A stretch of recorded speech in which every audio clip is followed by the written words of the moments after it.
Salut à tous et bienvenue pour ce 24e numéro des rétrospectives NBA 2025. On revient sur les chocs tactiques de la saison. Aujourd'hui, le choc entre les Boston Celtics et le Oklahoma City Thunder, un des chocs de la saison. Début janvier, les deux meilleures équipes de NBA, je pense, on peut dire. Et là, directement, première action, Tatum pose un écran pour obtenir un switch. C'est ce qui est fait, mais regardez, on va essayer ensuite de servir ce switch et ce mismatch. Mais Wallace se bat très bien pour repasser devant et empêcher l'angle de passe de Porzingis. On fait tourner, on enchaîne sur une autre action.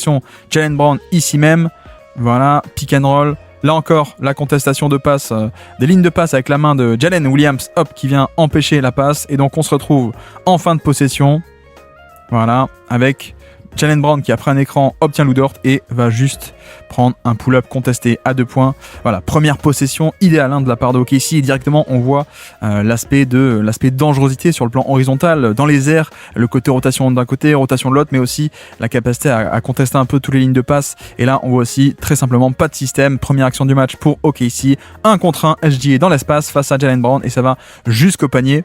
Ici avec notamment, notons le fait que Porzingis va être dans ce rôle de libéraux défensif, c'est-à-dire que Porzingis on ne le met pas, on le fait pas défendre un poste 5, il défend ici Cason Wallace. Voilà, donc l'idée un peu de le faire défendre un non-shooter pour l'éloigner du panier, sauf que vous avez vu qu'ici, Wallace se mettant dans le corner, l'angle est pas bon pour la protection de panier. Donc bref, avec SGA pas besoin de système, juste 1 contre 1. Et puis l'autre côté, non, toujours ce même côté, pardon. Ok, ici, le pick and roll ne donne rien et justement, on va tenter un peu de punir ce côté libéraux défensif avec Wallace qui se met sur l'aile, forcément, parce que vu que Porzingis veut essayer de rôder autour du panier en abandonnant un non-shooter ou le moins bon shooter Wallace, le contre-move de OKC, c'est de placer ce joueur-là sur l'aile, le voici. Donc comme ça, en cas de drive ou de roll au panier, Porzingis est loin du panier, ça marche pas trop ici, donc on renverse et voilà ce qui peut attaquer un peu avec un peu d'espace. Le pull-up ne rentre pas, mais il est quand même assez cool. Et puis on repart de l'autre côté avec un pick and roll joué en semi-transition. La défense est pas en place et donc ça donne un dunk pour Porzingis. Vous voyez que SGA qui revient en défense sur Jrue Holiday. C'est Jrue qui fait le pick and roll, c'est fait exprès, comme ça on a en premier rideau SGA notamment. Et puis là, le fait d'attaquer très tôt dans la possession, en early offense, semi-transition aussi on peut le dire en français, eh bien on a un panier qui est pas du tout protégé. Et vous voyez à quel point est-ce que la défense est très différente finalement entre du jeu placé où OKC a un quadrillage parfait et même assez étouffant et de la semi-transition où tout est un peu plus ouvert, bien entendu.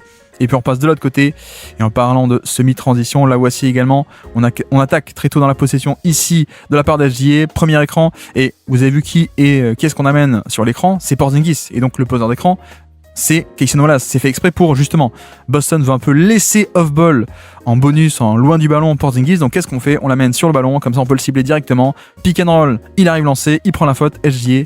Et comme ça on peut un peu cibler, même pas que un peu, on peut totalement cibler Porzingis et sa défense on-ball plutôt que de le laisser off-ball. Et puis là, le contre-move classique au switch. Ici vous avez vu que Hartenstein sur l'écran posé très haut, switch sur Derrick White. Voilà, il appelle le switch, reste sur le pick and pop parce que sinon c'est trop dangereux. Donc 1 contre 1. Voilà, un nouvel écran qui va être posé ici même et pile au milieu du switch, c'est-à-dire que quand après que Hartenstein ait laissé la responsabilité de White, mais avant que Williams la récupère, il y a toujours un peu un milieu de switch ici, vous voyez qu'il est à personne, un peu ce moment ambigu, et le contre-move, c'est le pull-up à 3 points dans ce laps de temps qui dure même pas une fraction de seconde. Le milieu de ce switch, on peut l'appeler comme ceci, hop, pull-up à 3 points en profitant de ce timing parfait, et ça rentre Derrick White à 3 points, et puis de l'autre côté, Jalen Williams, drive and kick, et cette fois ça punit. Donc voilà, c'est aussi le but, c'est que notre ami Joe Mazzulla aime bien faire ces stratégies du roamer, du libéraux défensif, sauf que contre OKC, ce match-là, ça va pas trop marcher puisque Wallace est quand même un bon shooter à 3 points, et de même pour Aaron Wiggins tout à l'heure, vous le verrez.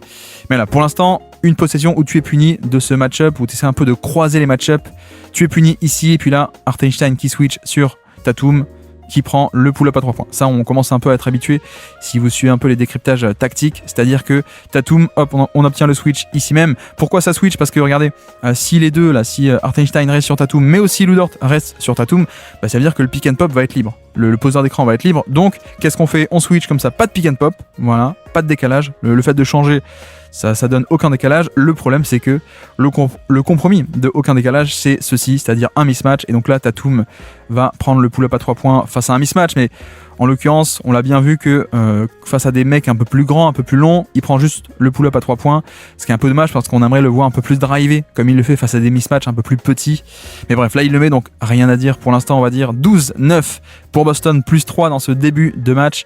On repasse donc de l'autre côté, Lou Dort, jeu de main à main pour encore une fois cibler ce libéro défensif. Vous voyez qu'on donne la balle volontairement à Wallace, qui va ensuite reposer l'écran, comme ça Porzingis est impliqué sur le ballon plutôt que off-ball, et ça permet pénétration et flotteur au niveau du panier de Hartenstein. Voilà, ça c'est possession un peu typique, c'est-à-dire que hop, Porzingis passe sous l'écran, il craint pas le pull-up, mais il a failli avoir le pull-up, et de l'autre côté, on amène Porzingis sur l'écran, et SGA peut le cibler, et une fois que c'est fait, c'est facile, la pénétration. Et puis toujours de ce côté-ci, SGA pick and roll, cette fois on va chercher plutôt Jason Tatum, ici même, et on attaque dès la sortie de l'écran. Et voilà, le plan de Boston, c'est plutôt de mettre Tatum sur Hartenstein, comme ça on peut un peu switcher ce pick and roll, et donc le pick and roll poste 1, poste 5, donc ici pour être un peu neutralisé. Sauf que là, le switch, d'accord, dans l'idée, sauf que vous voyez à quel point SGA attaque dès l'écran et dès la sortie d'écran, comme ça. Bon, bah, techniquement, Tatum veut switcher, mais il n'a pas le temps. Il n'a pas le temps de bien contenir, donc petit contre-move, bonne lecture et bon ajustement de la part de SGA. Et puis là, vous voyez une possession en zone, carrément, zone défensive, un peu pour surprendre l'adversaire. Vous voyez la zone 3-2, donc enfin 2-3 plutôt, 2 en haut et 3 en bas, ici. Et donc Tatum qui vient se positionner directement dans le cœur de la zone, mais Porzingis qui dégaine le 3 points. C'est vrai que c'est, bon, il le met pas, mais c'est aussi une des manières de faire exploser une zone, c'est de mettre beaucoup de tirs à 3 points. Pour que ça revienne sur du homme-homme, hein, pour le coup. Donc voilà, possession un peu surprise, cette zone défensive qui marche pour le coup de la part de OKC. Et puis là, toujours Jaylen Brown sur SGA, 1 contre 1. Vous voyez aussi à quel point on va totalement libérer l'espace là, le cut de Jalen Williams ici, pour essayer de libérer les aides et pour empêcher, vous voyez ce que fait Tatum, il fait un stunt, il dézone complètement pour boucher l'espace en cas de drive, sauf que on coupe dans le dos de l'aide, ça remonte un shooter qui va ensuite attaquer, repositionnement et 3 points ouverts qui en plus est rentré. Donc là c'est possession rondement menée en termes de off-ball, mais qui part aussi du fait que on a cette création de SG, hein, on a Shai qui est vraiment cette menace de scoring qui fait que la défense est obligée de se tordre dans tous les sens pour essayer de se regrouper autour d'elle, et puis une fois que ce décalage est créé, il n'y a plus qu'à faire des cuts, à ressortir à 3 points, extra passe, c'est parfait. Donc la menace de scoring, là SG n'a rien fait sur l'action, mais c'est un peu lui qui a tout créé pour le coup, l'impact de ce genre de superstar. Et puis là pareil, Porzingis qui se met ligne de fond, en tout cas sur Wallace qui veut rôder autour du panier, mais on va pas te laisser faire. Et le pas te laisser faire, c'est 2 écrans off-ball pour te libérer un tir à 3 points ouverts. Porzingis, comme ça, tu es baladé dans le périmètre, tu repasses une deuxième fois sous l'écran et pull-up à 3 points ouverts. Alors, pas rentré, mais vous avez vu à quel point on obtient un pull-up à 3 points largement ouvert pour un shooter qui n'est pas non plus un shooter d'élite, mais un shooter largement compétent, Cason Wallace. Donc là, on vient encore le play call de Mark Daniel pour tenter de contrer cette stratégie du low man, du safety défensif de Porzingis qu'on met sur un plus petit plutôt que sur le poste 5, et puis là Tatum a le mauvais match-up en transition, donc on l'attaque très facile, hein. Et là ça recoupe un peu ce qu'on dit tout à l'heure, c'est-à-dire que contre des mismatchs plus petits, il n'hésite pas à aller au panier, il y va même totalement, et c'est gagné. Et quelle est un peu la clé de l'action aussi, c'est que Hartenstein défend Porzingis dans le périmètre, donc forcément Hartenstein est un peu coincé à 3 points ici plutôt que d'être proche du panier. Tout l'intérêt d'avoir un pivot qui shoot, c'est que justement ça éloigne le protecteur de panier adverse, donc parfait ici pour Boston. Et puis là on passe de l'autre côté, le pick and roll qui va cibler encore une fois, encore Kristaps Porzingis. Voilà, le premier écran est posé par Wallace ici même, donc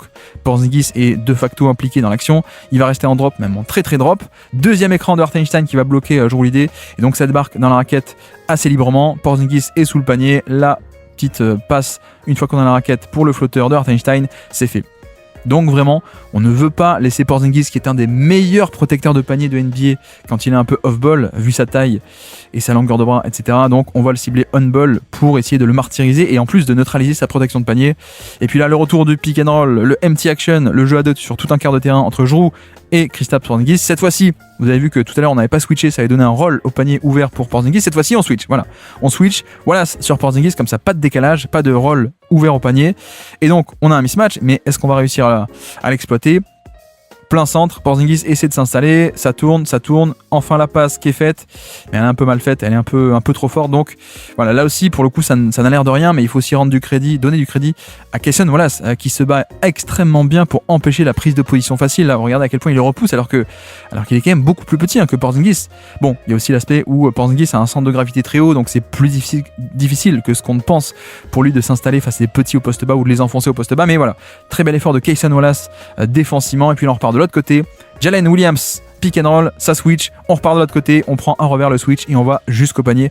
Je ne sais pas si vous avez remarqué, ici donc Tatum qui est pris dans l'écran, Jrue qui va vouloir switcher, qui va récupérer ici sur la main droite, voilà, Williams qui va feindre de partir à gauche, et en fait non, je repars à droite, et donc en plus Tatum est totalement bloqué toujours ici par Hartenstein, donc ligne de drive totalement libérée, ça part au panier, c'est parfait, et de nouveau aussi, le Boston qui continue, donc Porzingis n'est plus sur le terrain, mais c'est Al Horford qui est sur le terrain, il est dans le corner sur Lou Dort, vous le voyez, et donc il est coincé côté fort, il peut pas venir aider au panier facilement côté fort, ou en tout cas il réagit assez mal, et donc le panier est libéré, drive magnifique, 21-15, OKC reprend la main dans ce milieu de premier quart-temps, pick and roll, Tatum avec Horford, et vous voyez le hard edge de la part de Hartenstein qui va monter haut, pas au niveau de l'écran, pas seulement au niveau de l'écran, mais un hard edge au-delà du niveau de l'écran, il vient gêner Tatum sur le ballon, et je recover sur mon attaquant, et voilà.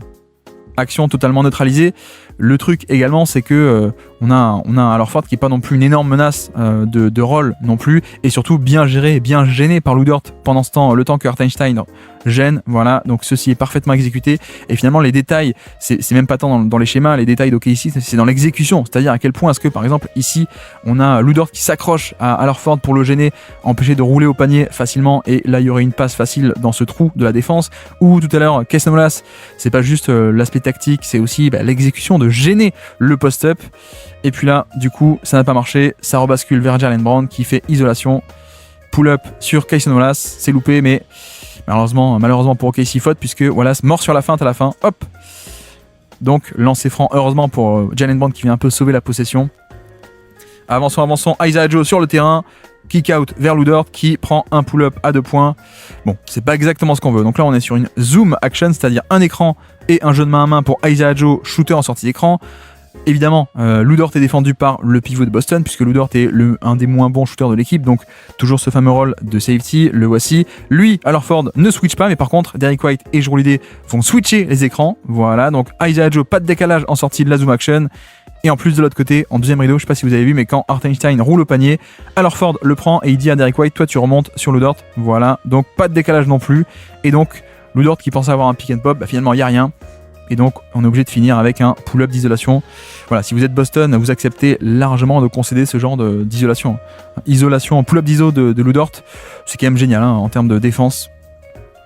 Voilà, donc bonne possession défensive une nouvelle fois de la part de Boston, 23-20 toujours, sortie d'écran pour Tatum qui dégaine à 3 points, et c'est loupé, mais c'est la fameuse stack action, c'est-à-dire qu'il va démarrer en tête de raquette ici, et puis c'est censé sortir soit d'un côté soit de l'autre. Là en l'occurrence, comme Lou Dort passe sous l'écran une première fois, quand ça descend là, hop, je passe sous l'écran, donc je m'écarte vite à 3 points pour punir ce dézonage et ce fait de tricher en passant sous l'écran.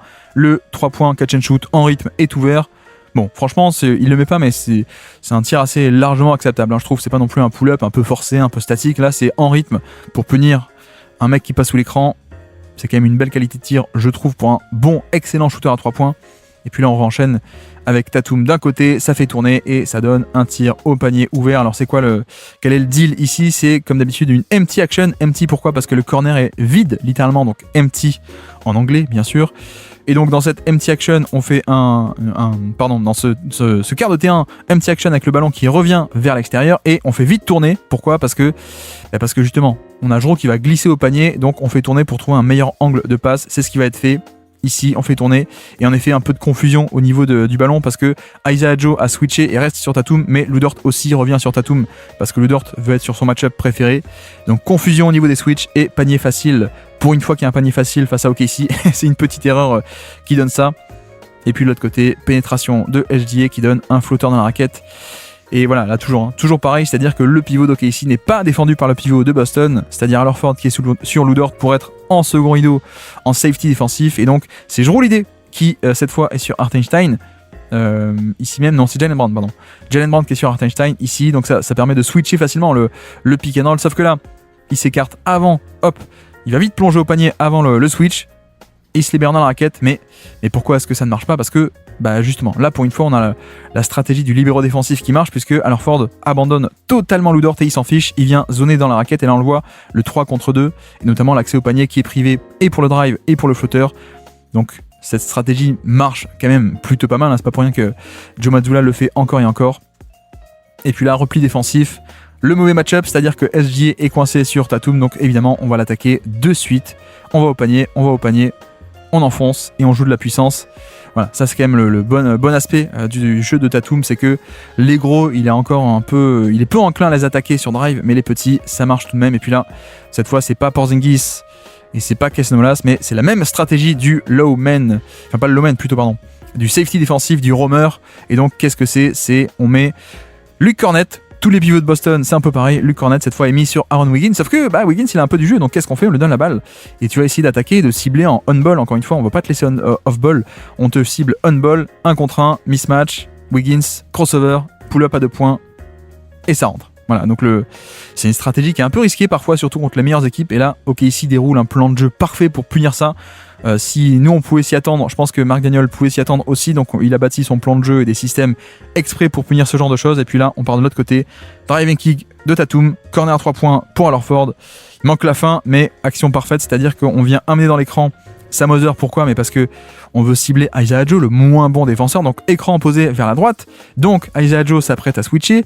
Lou Dort s'apprête à traverser l'écran, là vous voyez qu'il bouge un peu, hop, il faut que je sois prêt pour traverser l'écran, sauf que Tatum refuse l'écran, il part de l'autre côté, et comme ça, Isaiah Joe est du mauvais côté, personne devant Tatum, je peux pénétrer jusque dans la raquette, et quand je viens fixer l'aide, je ressors à 3 points, corner ouvert pour Horford qui est un shooter capable, excellent tir obtenu, excellent tir généré par Boston. On repart de l'autre côté, le MVP défendu par, enfin le futur MVP pardon, défendu par Peyton Pritchard qui reste accroché, voilà, on reste à 2 sur le ballon, vous voyez que Al Horford aussi, hein, il abandonne, Jalen Williams est abandonné, donc 2 sur le ballon pour empêcher le drive et empêcher le 1 contre 1. Mais SG arrive à avoir la faute sur Peyton Pritchard qui, je ne l'ai pas encore dit, mais Pritchard ne va pas jouer beaucoup sur ce match, notamment parce que l'attaque c'est quand même plus dur de créer face au monstre de OKC et qu'en plus défensivement il va se faire cibler encore et encore. Et donc pardon, finissons quand même la possession. C'est vrai que certes il y a Horford qui bouche un peu l'accès, mais le premier rideau est peut-être un peu trop facile là, pour le coup. Là, le premier rideau, affronter un peu Pritchard, d'accord je peux pas aller au panier, mais je peux un peu faire un choc, un contact, la faute. Donc voici. Et puis de l'autre côté, Peyton Pritchard à la balle, et vous voyez qu'on revient sur la zone défensive d'OKC, là voici, et là Pritchard, le 3 points qui vient, alors pas punir malheureusement, mais c'était un peu l'idée, c'est-à-dire qu'on va essayer de créer un surnombre contre la ligne de 2, donc la zone c'est 2 en haut et 3 en bas. Pourquoi? Parce qu'on veut protéger Jalen Williams qui est pas un bon pivot non plus défensivement, donc une zone ça protège ça, mais contre-move parfait de la part de Boston, hein, un système anti-zone très très classique, c'est-à-dire que ligne de 2 en haut, nous on met 3 joueurs, on met un pick and roll plus un shooter, comme ça crée un espèce de surnombre sur la ligne de 2, un 3 contre 2, et donc une fois que le pick and roll est fait, Lou Dort il vient boucher l'espace sur Tatum, et donc vous voyez que libre, Peyton Pritchard est laissé libre facilement pour le 3 points, et boum, enfin pas boum non parce que le tir entre pas, mais le tir à 3 points généré est de grande qualité, et puis toujours 3 contre 2 en haut, on pénètre cette fois jusqu'en dans la raquette, rebond offensif à la fin. Donc voilà, ce côté ligne de 2, ligne de 3, vous le voyez, et cette fois-ci c'est un autre contre-move, c'est le fait que, alors on a 3 en haut, ok, mais on a surtout un écran qui est posé à l'extérieur de la ligne de 2, c'est-à-dire que cette fois c'est pas un écran de cornette ici pour rentrer entre les deux défenseurs, comme tout à l'heure, si je peux un peu vous le remontrer. Voilà, là l'écran, vous voyez les deux défenseurs de la ligne du haut, c'est Isaiah Joe et Lou Dort, et donc l'écran est entre les deux pour passer au milieu, alors que l'action d'après, l'écran il vient à l'extérieur des deux défenseurs, comme ça en fait on bloque les deux ici, et donc il y a cette zone vide entre ligne de 3 en bas, ligne de 2 en haut, mais il y a cette zone, enfin cet espace, pardon, on va pas tout confondre, il y a cet espace sur l'aile qui est couvert par personne, une faiblesse de la zone, et donc il en profite pour pénétrer jusqu'au panier, il va attaquer Jalen Williams, un peu de contact mais rebond offensif derrière, et donc qu'est-ce qu'on en fait de cette possession? On retente sa chance, ici la zone s'est transformée en homme à homme et on obtient un pick and pop à 3 points. Parce que Jalen Williams reste en drop, on veut pas switcher, surtout on a affaire aux deux plus mauvais défenseurs d'OKC, Isaiah Joe et Jalen Williams, donc voilà. Hop, drop défensif, et donc quel est le contre-move au drop au défenseur qui reste bas? C'est le pick and pop qui reste haut, pick and pop ouvert cette fois, il le met Horford, bim, 3 points pour égaliser à 30 partout en cette fin de premier quart-temps. SGA ici, pick and roll, on va cibler à Horford, c'est fait, kick out sur Aaron Wiggins qui s'est écarté, 3 points, mais vous avez vu, hein, Wiggins qui une nouvelle fois est défendu par Luke Kornet, et donc le but ici de l'action c'est qu'on a un pick and roll, d'accord, mais on a aussi un cut en même temps que le pick and roll. Pourquoi ? Parce que quand Kornet va vouloir rester dans la raquette ici pour protéger la raquette et boucher l'accès au panier, en même temps le cut va s'échapper à 3 points pour être ouvert dans le corner. Donc bon timing de cut qui est fait exprès, encore une fois, tout ceci est scripté et en effet on obtient un tir à 3 points dans le corner pour cibler, pour punir ce dézonage. On s'attend à ce dézonage de la part de Kornet, donc c'est fait. Le 3 points ne rentre pas, mais le tir généré est parfait. Et puis là, de nouveau, on va donner la balle au mec défendu par Kornet. Comme ça, on veut punir cette stratégie du roamer, du safety, du libéraux. Quoique, quelle que soit la manière dont vous voulez l'appeler, on ne va pas te laisser off-ball, on va te laisser on-ball. Et il faut rappeler aussi que c'est un mismatch pour le coup. Quand c'est, je sais pas moi, si c'est laisser Luke Kornet contre un non-shooter total et un non-attaquant total, d'accord, mais alors Wiggins il a un peu de ballon quand même, donc c'est vrai que c'est un peu, c'est de ce point de vue là que la stratégie est très risquée quoi pour le coup. Le fait de vouloir garder un roamer comme ça face à un line-up où il y a quand même beaucoup de bons porteurs de balles, c'est risqué, et là bah ouais, tu te fais punir. Tu te fais totalement punir. Et là, c'est vrai que je pense que c'est un des matchs de la saison où Boston et cette stratégie avec leurs pivots, les Porzingis, les Kornet et même les Horford, qui veulent un peu rester off-ball avec ces rôles de safety, c'est sans doute un des matchs de la saison où OKC, où ils se sont fait le plus punir, parce qu'OKC avait le plan de jeu et les joueurs pour l'exécuter. Et puis là, pareil, hop, 3 points de la part de Wiggins. Donc les match-ups, c'est quoi ? Cette fois, on a à la fois et Kornet et Porzingis en même temps, les deux sur le terrain. Donc niveau match-up, Porzingis qui est sur Aaron Wiggins et même Kornet qui est sur Kenrich Williams. Alors vous me direz, Kenrich parfois joue backup pivot, mais pas ici. Le pivot, c'est Hartenstein. Donc en fait, on a les deux pivots de Boston en même temps sur le terrain, mais aucun n'est sur le pivot adverse. Vous voyez que c'est Kobe White. Derrick White qui est sur Hartenstein. Et donc là, on va essayer un peu de punir les deux à la fois. C'est-à-dire que, hop, sortie d'écran ici de Wiggins pour Isaiah Joe. Porzingis ne sort pas, donc tant mieux pour lui. Et de nouveau ici, Kornet qui est baladé dans le périmètre. Donc on balance sur Williams qui attaque, qui re-attaque, qui re-implique on-ball le safety. Et quand le deuxième safety est ici et se rapproche de la raquette, kick out facial vers son joueur abandonné à 3 points. Et bingo. Voilà, là c'est un peu, pour moi c'est un peu le Joe Mazzulla, le scientifique fou, hein. Même le mec un peu trop fou par rapport à ça. Il est très très proactif sur ce truc des roamers. Et là il se fait punir une nouvelle fois par OKC. C'est un élément central, un thème central de cet affrontement tactique. Et pour l'instant c'est OKC qui a la main dans ce thème et dans ce dossier. Et puis là Jaylen Brown de retour sur le terrain, début du deuxième quart-temps, sortie d'écran, pin down ici. OKC veut pas forcément switcher, donc Jaylen Williams traverse l'écran et tente de défendre Jaylen Brown, pardon, c'est compliqué tout ça. Et là, le fait que le pick and roll soit posé aussi bas fait qu'il y a moins de temps pour la rotation de venir au panier. Et puis juste, il va en mode bourrin.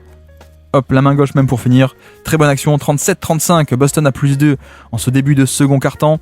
Pick and roll, Porzingis et Derrick White. Et vous avez vu que de nouveau, ça va switcher. Et ça switch parce qu'on ne veut pas rester à 2 sur le ballon. Et donc, on veut switcher pour aucun décalage. Donc aucun pick and pop, c'est le cas, mais sauf que le compromis c'est le mismatch et on va essayer de le servir. Voilà, on le sert en tête de raquette et Porzingis face à Isaiah Joe, il va tenter de le shooter par-dessus. C'est un peu l'idée, c'est ce qui est fait et ça score. Voilà, donc c'est un peu, c'est pour ça que Boston était aussi fort en 2024 et 2025. Hein. C'est un peu choisi ton poison sur le pick and roll avec Porzingis. Soit tu ne switches pas, mais il peut s'échapper libre pour le pick and pop, soit tu switches et il peut aussi punir le mismatch. On l'a bien vu en finale NBA, particulièrement d'ailleurs le match 1, je crois, c'était un festival de punir les petits après des switches. Donc là c'est fait face à Isaiah Joe. Et puis là Jaylen Williams ici, double pick and roll pour emmener notamment le premier écran. Ça permet d'amener Sam Hauser, voilà, en premier rideau. Donc Sam Hauser switch sur le premier écran. Donc le deuxième n'est pas posé, comme ça on reste avec ce mismatch. Plutôt que Derrick White, on reste avec Sam Hauser. On l'attaque facilement, ça aide, et donc 3 points. Voilà, ça c'est aussi un grand classique en NBA, le double écran où en fait le premier est le plus important des deux, c'est-à-dire qu'on amène un mismatch. Ici, on sait que ça switch un peu, de manière un peu automatique les pick and roll entre petits, donc c'est ce qui est fait. Et une fois qu'on a le mismatch, hop, on dégage et ensuite on libère l'espace. Et ce mismatch peut être attaqué dans l'espace par Williams. Et quand Jaylen Brown vient aider depuis l'aile, très bon cut aussi, très bon mouvement de Isaiah Joe qui va couper dans le corner, comme ça je dézone encore plus loin du stunt défensif. Plein d'espace, driving kick parfait. Et bon, je l'ai pas dit, hein, mais c'est vrai que le fait est que Sam Hauser c'est un plutôt défenseur correct, mais vous voyez à quel point il n'arrive pas à ralentir le ballon et le ballon pénètre jusque dans la raquette. C'est un peu la clé ici. Donc voilà, obtenir un mismatch et l'attaquer. On a affaire à deux attaques très méthodiques, très chirurgicales, pas forcément hyper fluides, pas forcément motion offense, mais très chirurgicales. Et d'ailleurs là, on voit aussi un autre exemple avec toujours une sortie d'écran ici, et on a Isaiah Joe sur Jalen Brown. Donc Brown qui va pouvoir l'attaquer 1 contre 1 en tête de raquette. On y va, sauf que cette fois-ci, l'aide se déclenche, perte de balle, parce que Wiggins est venu aider, kick out, et excellent retour. Vous avez vu ce prise à 2 ici de la part de Wiggins qui descend ici, et donc Kenrich Williams doit gérer un peu les 2 shooters côté faible, en plus 2 shooters d'élite, peut-être même les 2 meilleurs de Boston, Derrick White et Sam Hauser. Donc regardez ce qu'il va faire. Il va faire un close-out vers Derrick White, mais un close-out pas face à Derrick White, un close-out en venant fermer l'extra passe ici vers le corner. Franchement, en termes de technique défensive, c'est quand même assez bluffant. Voilà. Je ferme, en fait, je défends les deux en même temps. Il y a un peu ce même principe au niveau du pressing en foot. Je sais pas si vous aimez bien un peu la tactique la tactique en foot, mais il y a un peu ce côté au niveau du pressing, ça se fait pas n'importe comment. Il faut aussi presser en fermant certains angles pour empêcher que le gardien, par exemple, puisse ressortir sur tel défenseur qui est un peu ouvert, etc. Là, c'est un peu la même technique et donc ça permet de partir en contre-attaque. Donc 38-39, Boston toujours mène +1. Et ici, en plein cœur de la zone, je crois que c'est une zone, mais c'est bien défendu. Et voilà aussi l'intérêt. Ouais, c'est ça, c'est une zone. Une zone avec les 2 géants ensemble sur le terrain, donc Porzingis et Kornet. Là encore, la stratégie du surnombre par rapport à la ligne du haut. Donc 2 en haut, c'est Jalen Brown et Sam Hauser, pardon. On essaie de créer un surnombre, donc 3 contre 2. Ici, vous voyez que ça libère bien l'espace sur l'aile, puisque les 2 sont défendus ici, donc lui est tout seul. Porzingis monte depuis la ligne du bas. Il vient monter, il vient coulisser pour aider. Ça plonge derrière, mais Luke Kornet au panier, c'est pas pour rien que les Spurs sont allés le chercher. C'est un des meilleurs protecteurs de panier depuis qu'il arrive en NBA en fait. Même aller voir ses stats un peu à Chicago ou à des endroits comme ça avant qu'il ait un vrai rôle à Boston. En fait, il a toujours eu des flashs exceptionnels. En fait, on le voit bien, c'est juste sur de la longueur. Donc, c'est vrai que si la zone peut tenir, ça peut être génial dans ce match-là, parce que ici, il n'y a pas forcément des tonnes de shoots pour forcer un peu Boston à sortir de cette zone. Et en plus, ça permet de garder proche du panier Porzingis et Kornet. Donc là, j'aurais été curieux de voir ça en finale NBA. On l'a pas eu malheureusement, mais j'aurais été très très très curieux de voir ça parce qu'on aurait eu un affrontement à mon avis très cool entre ces deux autour de la bataille de la zone défensive. Et puis là, mauvaise manip, toujours pareil, le pick and roll. On va switcher parce qu'on ne veut pas un pick and pop ouvert, donc ça switch sur l'écran. Voilà, Aaron Wiggins. Vous avez vu en plus, il veut pas que le roll plonge dans son dos. Donc regardez ce que fait Wiggins. Il passe pas par-dessus l'écran, il passe dessous l'écran pour switcher, pour récupérer. Voilà. Mais sauf que Porzingis va quand même s'installer au poste bas. En tout cas en plein cœur de la raquette. Voilà. Et je prends la faute. Et à noter également la stratégie en même temps du 5 slot, c'est-à-dire le 5, le pivot qui est dans le slot sur l'aile ici. Kornet n'a pas de 3 points, mais il se met quand même sur l'aile. Pourquoi ? Parce que comme il est défendu par Hartenstein, ça permet d'éloigner du panier et de la raquette Hartenstein. Donc pas de protection de panier. En tout cas, s'il veut descendre, voilà. Admettons là, si Hartenstein descend quand même pour aider, il le fait, mais ça laisse ouvert à 3 points. Donc là, on peut re-enchaîner sur un dribble and-off ici dans le périmètre. Ou alors, tout simplement, il ne descend pas. Et donc là, on a espace libéré à l'intérieur pour une faute. Et donc 2 lancers francs pour Boston. Punir les mismatchs is the name of the game. Excusez l'accent. Et puis ici, juste Jalen Williams face à Jaylen Brown. Drive et kick. Et encore, cette stratégie, cette fois on est sur du homme à homme, le retour du safety avec Kornet qui défend Aaron Wiggins. Donc il est loin de lui, c'est un peu la stratégie, je reste au panier, je reste loin de mon shooter. Donc encore un 3 points ouvert pour Aaron Wiggins. Alors vous allez me dire, oui mais il le met pas, donc c'est gagné comme possession. On peut le voir comme ça, on peut voir le fait que peut-être que Boston parie sur, il faut bien que quelqu'un prenne les tirs, et autant que ce soit Aaron Wiggins qui prenne les tirs, et on parie qu'il y a un role player.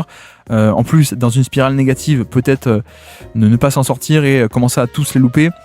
Je trouve que c'est risqué parce que secrètement, Aaron Wiggins est un des joueurs les plus efficaces de NBA depuis toujours en fait. Donc un peu risqué. Et d'ailleurs là, pareil, vous voyez que Porzingis est sur Aaron Wiggins, donc on va driver de son côté, comme ça on va venir fixer. On vient fixer Porzingis, on le force à dézoner. Vous voyez que les deux dans les corners, les 2 bigs qui sont sur des petits, dézonent totalement pour protéger la raquette. C'est ce qui est fait, mais en une extra passe, on a un 3 points ouvert pour un shooter, pas d'élite, mais un très très bon shooter dans les corners, depuis toujours. Et donc il le met. Voilà, pour l'instant, je vais pas me répéter, mais on continue de voir que ça punit cette stratégie. Là, de nouveau pick and roll et de nouveau ça switch avec encore une fois l'effort de Wiggins défensivement de passer sous l'écran. Combien de fois depuis le début de nos décryptages tactiques on a remarqué que même contre des switches, parfois le big poser l'écran et ensuite garder la position intérieure. Et donc quand il roulait au panier, il n'y avait personne devant lui, le défenseur était derrière. Donc là, cette fois-ci, à notifier cet effort défensif de repasser dessous pour pas qu'on ait justement un rôle facile au panier, puisque là, le défenseur est entre son défenseur et le panier, donc c'est parfait. Et donc là, 1 contre 1, est-ce qu'on va arriver à l'exploiter? L'angle de passe est pas facile, et en plus, on a Hartenstein qui vient aider, puisque, regardez, cette fois-ci, Cornet se place sur l'aile encore une fois, mais Hartenstein dit non, cette fois-ci, je me fais pas avoir, c'est toi Isaiah Joe qui remonte, c'est toi qui remonte sur l'aile, et moi je reste ligne de fond. Vous voyez à quel point on abandonne totalement ici pour protéger, quitte à ce que ce soit Isaiah Joe qui gère tout ça. Donc après une possession où on s'est fait avoir, on ne se fait pas avoir cette fois-ci, Hartenstein redescend, et ça change tout, hein. Ça change tout parce qu'on a en effet prise à 2, et en plus on a un kick-out switch, puisque quand Hartenstein le prend, Wiggins peut se barrer sur l'aile, et donc le mismatch est annulé pour Porzingis. Voilà. Et ensuite la fin de l'action, finissons là. Donc Wiggins revient sur Cornet, mais il arrive un peu en retard, donc il peut pas switcher à temps en revenant sur le switch, et Jaylen Brown qui attaque très vite en voyant ça. Très bonne décision de la part de Jaylen Brown. Cela dit, est-ce que c'est pas une faute offensive qui est sifflée? Je ne sais pas, je crois pas. Non, 46-41, 8 minutes à jouer dans ce second quart-temps. Jaylen Brown toujours ouvert à 2 points, il le prend pas. La passe vers Cornet, la verticalité au panier. Voilà, je répète, hein, c'est un mec qui est grand et ça se voit bien. Ça se voit au panier en termes de défense, et ça se voit au panier aussi en termes de verticalité, puisque là, hop, il va juste s'installer après le switch sur Wiggins. Pas un post-up, hein, mais juste, je suis plus grand, donc donne-moi la balle en haut, je la descends pas, et puis finition. 48-41, Boston commence un peu à s'échapper.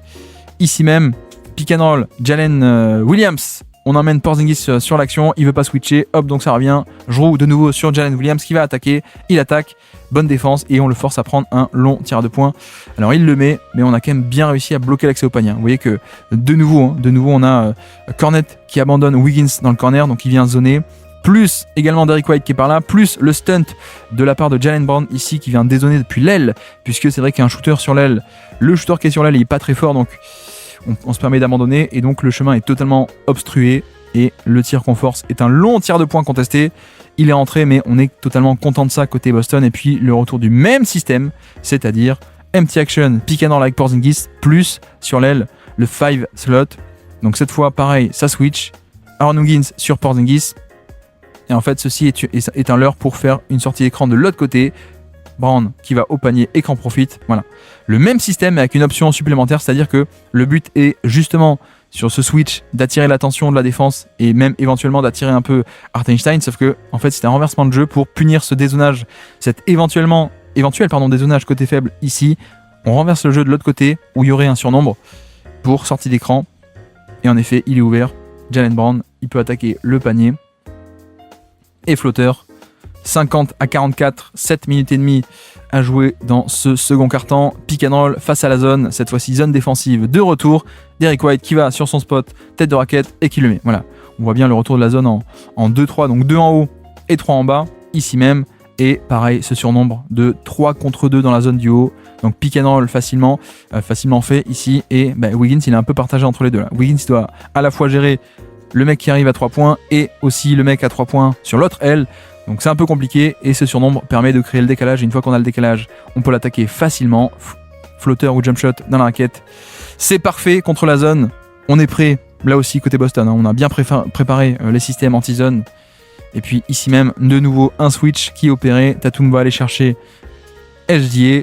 Voilà, pose d'écran.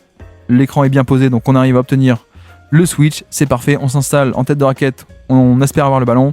Est-ce qu'ils vont arriver à l'avoir? Non, puisque Derrick White attaque le panier et va finir. Donc même pas le temps de l'exploiter, hein, ce 1 contre 1. Juste le fait que forcément Aaron Wiggins dézone un peu par rapport à Derrick White. Ici, il a déjà un pas dans la raquette au cas où il faille aider sur le 1 contre 1. Et donc, vu que Tatum et sa menace de scoring et de 1 contre 1 attire un peu les défenseurs à lui, ça kick out de l'autre côté. Le décalage est fait, vous voyez que Wiggins est plus totalement sur Derrick White, et donc ça peut attaquer le panier. Et on est d'ailleurs, je le précise, sur un line-up très petit. Vous voyez que le pivot, c'est qui? C'est Kenrich Williams, justement. Donc la protection de panier n'est pas de même niveau que quand il y a Chet Holmgren ou Hartenstein. Donc en effet, le drive facile, et tout ça, hein, comme tout à l'heure, tout ça part du fait que on a un switch, et surtout la menace, la gravité, la menace de scoring de Tatum qui permet de libérer ses décalages, qui est bien exploité ensuite, d'accord? Mais tout ça part du fait que Tatum en 1 contre 1, c'est dangereux, donc ça se resserre autour de lui. Donc il y a un décalage ensuite ailleurs sur le terrain. Donc 54-44, Boston s'échappe plus 10 points, 6 minutes restantes dans ce quart-temps. Et là, vous allez voir renversement de jeu vers Jaylen Brown, plutôt vers SGA est défendu par Jaylen Brown. On switch sur l'écran, voilà, pas de décalage, donc ça marche pas. Derrick White, c'est pas bon. On revient de l'autre côté. Et là, c'est un ghost screen de Aaron Wiggins. Hop, c'est pas un écran, c'est un écran fantôme. Ghost screen, c'est-à-dire qu'en fait, il n'y a pas d'écran. On fait genre qu'on va faire un écran, mais c'est un écran fantôme. Juste une course croisée pour un peu perturber les schémas de switch all. Et vous voyez aussi quel est un peu le truc. Regardez la main de Aaron Wiggins qui va toucher la hanche de Jrue Holiday pour en fait créer un contact. Et comme ça, au niveau du contact, Jrue se dit bah si, il y a contact, je switch, alors que Tatum se dit bah il y a pas d'écran, je ne switch pas. Donc c'est un peu l'idée. Ça ne marche pas ici, mais c'est comme ça que ça fonctionne. Et puis le truc c'est que Cason Wallace, c'est pas pour rien qu'il a été top 10 de draft, alors que pour l'instant c'est un 3&D en début de carrière. Il reste encore ces très beaux, enfin ce potentiel et ces flashs de création balle en main qui à mon avis vont continuer de se développer par la suite. Mais voilà, c'est aussi l'intérêt comparé à un 3&D un peu normal, c'est que c'est un mec qui était un peu star, un lycéen star à l'époque, qui avait de la création, qui a du dribble, et là on le voit totalement 1 contre 1 dans l'espace face à Jrue Holiday, et il va au panier. Donc ça, on le voit bien sur ce match, là, le ball handling très utile de Cason Wallace. On l'a vu tout à l'heure aussi face à Porzingis, je crois qu'on l'avait vu sur un drive face aux libéraux, au safety, au roamer Porzingis, et puis là on repart de l'autre côté. Cette fois-ci, pas de switch. Côté Boston, Horford reste en drop, Jaylen Brown revient sur le shooter, sur le driver, pardon. Donc ça fait 2 contre 1 sur le ballon, donc qui est libre, c'est le pick and pop à 3 points, c'est Lou Dort, ouvert, 3 points, loupé, et c'est pas pour rien aussi qu'on met Lou Dort qu'on met Al Horford sur Lou Dort. Voilà, c'est très simple. On le met sur le moins bon shooter possible, comme ça on peut rester à 2 sur le ballon et le pick and pop qu'on va concéder va être le moins intéressant possible. Donc voici pour cette action, et le 3 points est loupé, et je pense que Boston est totalement content de ce tir concédé.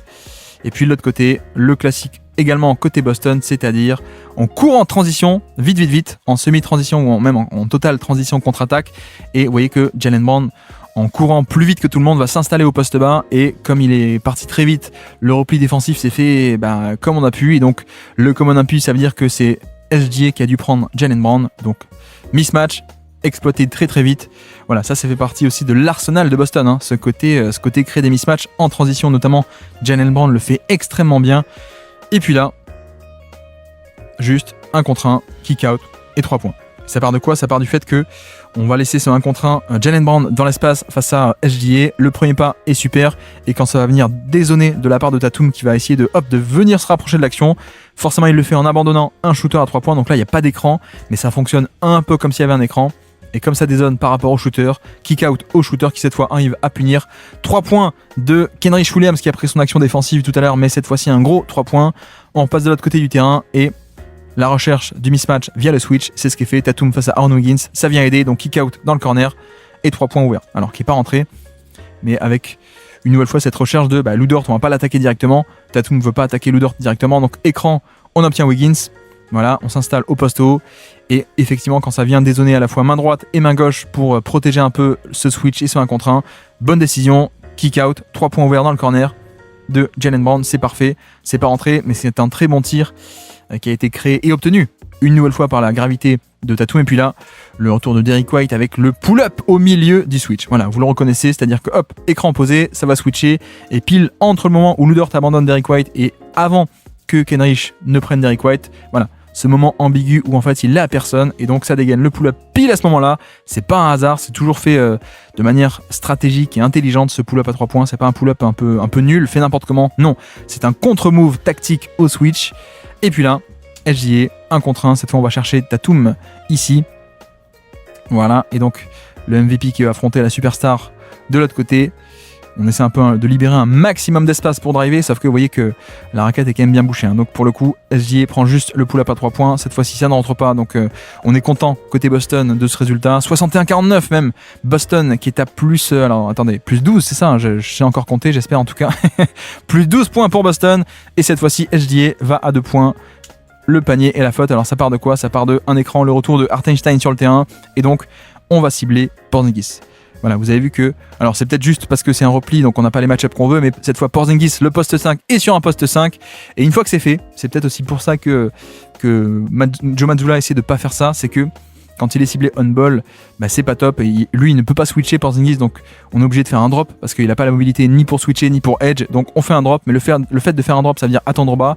Ça veut dire qu'en sortie d'écran, il y a plein d'espace pour démarrer, aller en drive, proche du panier. Et là en plus, à la fin, petite confusion, donc il est ouvert à 2 points.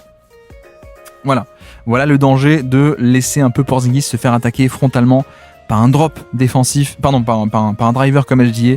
Je confonds, excusez-moi. Et puis là, très très bonne action de la part de Tatum. Le passing de Tatum, on va le voir encore un peu plus tout à l'heure sur la deuxième mi-temps. Le pick and roll de Tatum, on a déjà vu le match contre les Wolves où le pick and roll s'est développé. Et là, on était aussi sur un match où le pick and roll de Tatum a été bien utilisé. Donc là, en l'occurrence, qu'est-ce que c'est ? On a Hartenstein qui défend Porzingis qui va monter au niveau de l'écran. Voilà, donc 2 contre 1 sur le ballon. Porzingis qui s'échappe, le roll qui s'échappe tout seul, donc c'est compensé par l'aide de SGA. Et la bonne lecture de la part de Tatum qui voit ça. Je lis que fait le défenseur côté faible, il vient aider à l'intérieur, donc je kick out à l'extérieur. Très simple, passe avec une très belle vélocité, comme ça le 3 points est ouvert, puisqu'il arrive avant le close-out du défenseur. C'est parfait. Franchement, en ce mois de janvier 2025, on a vu quand même des très très beaux flashs de pick and roll de la part de Tatum sur ce pick and roll justement. Et au niveau du passing, au niveau des lectures, donc ça fait quand même plaisir de voir ça. 3 points obtenus dans le corner, c'est génial comme tir. On reste à 61-52, 2 minutes 40 à jouer dans cette mi-temps. Et là, c'est une faute offensive malheureusement. Hop, avec encore une fois pick and roll, Tatum, Porzingis. Hartenstein, cette fois-ci avec une ram action, c'est-à-dire que Hartenstein reçoit un écran, enfin Porzingis reçoit un écran, ce qui fait que Hartenstein arrive en retard sur la vraie action qu'est le pick and roll, mais avec ce premier écran il arrive en retard, donc il peut pas aller à hauteur pour contenir comme il aurait voulu, donc il est un peu en retard un peu plus bas, ce qui veut dire que la pocket pass est disponible, voilà, mais heureusement excellente aide de Isaiah Joe, et c'est aussi le problème, c'est que Porzingis n'est pas non plus un joueur fabuleux au niveau de ce qu'on appelle le short roll, hop, quand il capte la balle ici, après le roll, prendre une décision en mouvement, c'est pas non plus un mec génial là-dessus, en plus là il perd un peu la balle, donc un peu hors de contrôle, mais voilà, il a pas le dribble, il a pas la passe, il arrive hors de contrôle et il vient s'empaler sur l'aide défensive qui elle était là à temps, donc perte de balle côté Boston, c'est peut-être la solution d'ailleurs à tester sur les pick and roll, et puis là, Derrick White a dit non, mais à la fin d'ailleurs je vous laisse la fin, pas de chance, ça revient sur SGA, ah si, pas de chance, parce que SGA aussi manque son tir, mais donc pick and roll à 2 écrans, et vous voyez qu'il y a un peu le but, encore une fois, c'est d'aller cibler Porzingis on ball, ne pas le laisser off ball, c'est le mot du jour, ne pas le laisser off ball, donc pick and roll à 2 écrans, ici, je crois qu'on a changé un niveau match-up, Porzingis est sur Lou Dort, donc on l'applique, premier écran, c'est Porzingis, pour pas le laisser en safety au panier, et donc une fois qu'on l'a, c'est un mismatch, on peut l'attaquer, sauf que, regardez, Derrick White, hop, 2 sur le ballon, Jrue qui va aider sur le drive, Hartenstein qui pense être libre, sauf que Derrick White, un des meilleurs contreurs de NBA parmi les petits, magnifique action au panier. Et puis donc 63-52, 1 minute 26 à jouer, le retour de Derrick White et Tatum, ce fameux pick and roll pour obtenir un switch. Est-ce qu'on va y arriver ? Oui, on obtient un switch, sauf que cette fois Derrick White dégaine le pull-up à 3 points, et derrière, le rebond offensif pour nettoyer tout ça. Là, pourquoi est-ce qu'on fait ça ? Parce qu'en fait, vous voyez qu'au niveau du switch, hop, ici même, Isaiah Joe va rester sur Tatum, d'accord, mais même Williams en fait, Williams a un peu peur de laisser ce 1 contre 1, donc il tarde un peu à sortir sur Derrick White, donc Derrick White se dit, bah tiens, tu tardes à switcher et à venir sur moi, bah je prends le 3 points, il n'y a pas de problème, je suis ouvert, je prends le pull-up à 3 points, et derrière, c'est l'autre avantage du switch, c'est qu'il y a 2 mismatchs, il y en a un au niveau du ballon, mais surtout il y en a un autre au niveau de la pose d'écran, et cette fois-ci, le mismatch est ciblé sur le rebond offensif. Le rebond offensif, Tatum qui bataille facilement face à Isaiah Joe, et donc rebond offensif facile. Toujours un peu le double aspect du switch, on l'oublie parfois, mais il y a le switch dans le périmètre, mais il y a aussi le switch et le mismatch au niveau du rebond offensif. Là, l'écran est glissé de la part de Jrue, c'est-à-dire qu'il attend pas le switch, hop, je glisse dans le dos, et donc la passe parfaite avec le timing par-dessus de Tatum, et ça devient un peu un de facto, un 2 contre 1. Vous voyez qu'il y a 2 sur le ballon, de facto, c'est peut-être pas voulu, mais de facto ça se passe comme ça, et donc short roll, et là, 1, 2, 3, 4 contre 3 défenseurs, donc Boston le surnombre, bonne décision, short roll, passe en short roll vers le cut de Jaylen Brown, le dunk facile, quoique dunk, mais non pas facile, qu'est-ce que je raconte, l'aide de Hartenstein qui vient non pas faire faute mais bien protéger à temps, magnifique action d'ailleurs au passage de Hartenstein, je sais pas pourquoi je me suis pas enflammé plus tôt, et on recommence. Excellente action de la part d'Hartenstein qui vient aider avec un timing sur le cut. Magnifique Isaiah Hartenstein avec cette possession défensive, la protection de panier, lui aussi un protecteur de panier assez sous-estimé, un des meilleurs de NBA. Et puis de nouveau le pick and roll, cette fois-ci on sert le mismatch, Tatum contre Isaiah Joe, cette fois-ci il va l'attaquer, on enfonce, on ressort quand ça se resserre autour de lui, et 3 points ouverts pour Derrick White. Voilà, c'est loupé, mais c'est quand même très bon. Je trouve que c'est quand même très bon, avec de nouveau le pivot, donc le protecteur de panier qui est coincé dans le corner. C'est un peu dommage. Et quand Williams fait la prise à 2, ça ressort le passing de Tatum, ouverture à 3 points. Franchement, très bien. très très bien de la part de Boston et de Tatum, avec une nouvelle fois Tatum et sa gravité de scoreur et la dangerosité de ce 1 contre 1 qui crée l'action, qui crée le décalage, qui crée l'espace. Littéralement, ça crée l'espace. Quand il y a la prise à 2, l'espace est créé ici parce que Tatum est dangereux. Et donc plus il va avoir le passing, mieux ça va être pour exploiter ces espaces.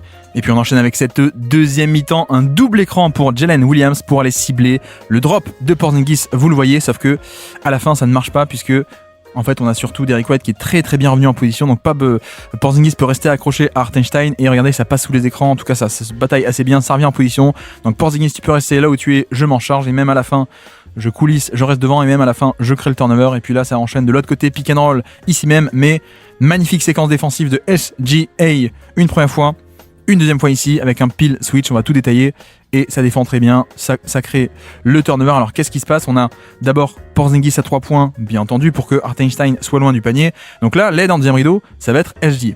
Déjà c'est un moins bon aider et protecteur de panier forcément, le pick and roll je va glisser l'écran pour partir vite dans le dos du switch, c'est ce qui est fait, première aide au panier parfaitement exécuté, et ensuite sur le kick out, Hartenstein qui fait un close out pour empêcher le 3 points, d'accord, mais Hartenstein ne va pas essayer de repasser devant Jalen Brown, devant son attaquant, entre guillemets son attaquant, en tout cas momentanément. C'est SGA qui va s'occuper d'endiguer, de neutraliser la pénétration, pendant que Hartenstein revient sur Porzingis, un peel switch. C'est un peu un classique défensivement de la part de OKC, ce genre de petit schéma, un peu en zone, hein, grosso modo, c'est de la mini-zone. Ici, vous voyez que le mec qui est sous le panier reste sous le panier pour barrer la route, et puis le mec qui est dans le périmètre reste dans le périmètre. Voilà, donc on revient sur du homme à homme, parfait, mismatch annulé. Et puis on finit la possession avec un tir contré et contesté. C'est parfait, 65-57, Boston toujours à plus 8 ici, mais la short action ne marche pas. Alors shorter le pick and roll, qu'est-ce que c'est? Pick and roll, jeu à 2, ça ok, il n'y a pas de problème. Ici Derrick White et Tatum, le classique, pour obtenir un switch éventuellement et rouler au panier. Mais shorter le pick and roll, c'est que White ne fait pas une passe directement en cloche ici par-dessus pour Tatum, une passe qui pourrait être un peu risquée ou qui prend un peu de temps. Plutôt, on va aller chercher un écran glissé, il va vite glisser au panier dans le dos du switch, en effet il est libre, et comment le trouver? On va trouver un autre angle de passe par Porzingis, un point d'appui, voilà c'est ça ce qu'on appelle shorter le pick and roll, passer par une option un peu plus courte, grosso modo une courte de passe, donc shorter le pick and roll, sauf que Williams revient extrêmement bien et intercepte ce ballon sur la passe. Bon, la passe est un peu téléphonée. Est-ce qu'il aurait dû faire cette passe, sachant que Williams était déjà en train de revenir? Je ne sais pas, mais perte de balle. Et puis ça file de l'autre côté. SGA qui va attaquer tout seul, 1 contre 1 Derrick White, un défenseur d'élite, mais c'est pas grave. Post-up, shoot par-dessus, contré une première fois, mais une deuxième fois, SGA. Donc voilà, Shai MVP, c'est pas pour rien, c'est parce que même sur 1 contre 1, même sur des top défenseurs d'élite, il est capable de scorer. Et puis la stack action, pick and roll de Tatum encore une fois, 2 sur le ballon, Porzingis qui roule au panier un peu tout seul, donc on lit que fait l'aide côté faible, elle va coulisser un tout petit peu, donc très bonne lecture de Tatum qui va envoyer vite vers le corner à 3 points, semi-ouvert, tir de qualité, rebond offensif en plus derrière, après le pick and roll et faute, lancer franc. Donc voici, 2 lancers francs, on passe à 67-59 pour Boston, toujours en contrôle. Et cette fois-ci, c'est SGA dans la raquette face au drop de Porzingis. Et vous voyez que petit à petit, vu que Porzingis va rester bas, il y a le moyen, hop, bon écran de Hartenstein, le moyen de pénétrer dans la raquette sur mon spot. Le flotteur en plus est pas mal. Mais vous avez vu à quel point Derrick White va revenir par derrière contester ce qu'on appelle le rear view contest. Le contest par derrière dans le rétroviseur, littéralement. Hop, le contest avec la main. C'est magnifique, c'est comme ça que le drop marche. Hein. Le drop, le mec qui reste bas, ça marche aussi parce qu'en premier rideau, tu as des mecs capables de traverser les écrans et de revenir contester un maximum par derrière. Alors pas tout le temps, mais un maximum. Donc là, c'est ce qui est fait. Excellent drop défensif cette fois-ci. Et puis on va re-insister de nouveau l'écran pour aller chercher Porzingis. Cette fois, ça libère le flotteur et c'est rentré. Voilà, c'est aussi la force de Hartenstein, c'est-à-dire que là, la pose d'écran, elle est pas mal, même si à la fin, il bouge un peu. Mais on attaque, on vient fixer les 2 défenseurs, pas de switch. On fixe les 2 défenseurs et on libère le flotteur en rythme. Hartenstein possède ce tir-là, qui est quand même très utile pour battre le drop. Donc c'est ce qui est fait ici, 70-61. Toujours plus 9 pour Boston. De nouveau, le pick and roll entre Tatum et Porzingis. Et à partir de là, on va essayer de faire le passing côté faible. Là, ce qui passe vers le corner opposé. Et le ballon qui ressort, mais heureusement, rebond offensif. Mais voilà, on a vraiment ce côté pick and roll de Tatum qui va être plus utilisé que d'habitude. Et qui est quand même assez appréciable, hein, je trouve, cet aspect de passing. Avec en plus là l'écran qui change d'angle au dernier moment. On pense que c'est un écran pour partir à droite ici. Et en fait, regardez ce que fait Porzingis. Hop, je pose de l'autre côté au final. Ce qui fait que Hartenstein est du mauvais côté, Tatum attaque, il vient fixer les 2 sur le ballon, en tout cas on veut switcher, SGA veut switcher mais il est un peu en retard Porzingis libère à l'intérieur avant lui, donc il a le temps d'avance, donc ça aide côté faible, donc lecture de Tatum, vu que ça aide côté faible, skip passe vers le corner opposé, hop, directement trouvé.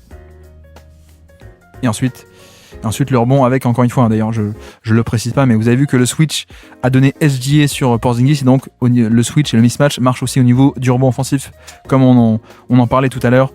Donc voici, et puis de l'autre côté, SGA est toujours à la baguette, 1 contre un autre défenseur d'élite, Jrue Holiday, mais c'est pas grave, pull-up à 3 points, voilà, il n'a rien à dire, juste 1 contre 1, on laisse de l'espace et il opère, et le pull-up à 3 points, la nouveauté de son jeu depuis quelques temps, quelques saisons, et la pick and pop et 3 points, aïe aïe, ça ne rentre pas une nouvelle fois, mais de nouveau, le pick and roll entre les deux, et cette fois-ci, je crois qu'il y a switch ou pas switch, il y a switch, mais qui se fait un peu en retard, vous avez vu que Hartenstein vient boucher l'espace pour empêcher le drive, Wallace est censé switcher, mais il lâche un peu trop tard Tatum, et donc ça se joue à une fraction de seconde, le pick and pop est déjà prêt, et donc le switch dans l'idée c'est pour aucun décalage, mais encore faut-il bien l'exécuter.